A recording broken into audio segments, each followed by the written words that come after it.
Muhly grass, commonly known as hair on muhly, is a perennial sage-like plant. It is native to eastern North America and can be used for a multitude of purposes, including ornamental gardening and farming. It was voted 2012 Plant of the Year by the Garden Club of America.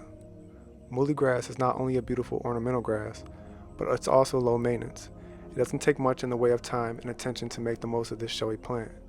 These plants grow at a moderate rate and are best put in the ground in the spring or in fall, at least a month before the initial frost is expected. In the spring and in the summer, the slender, long shoots of grass are green in color.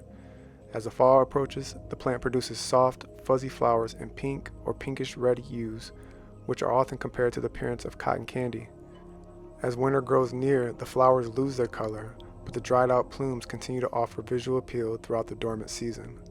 Like most ornamental grasses, muhly grass will perform best if it's planted in a sunny area. Water new plants until they are established.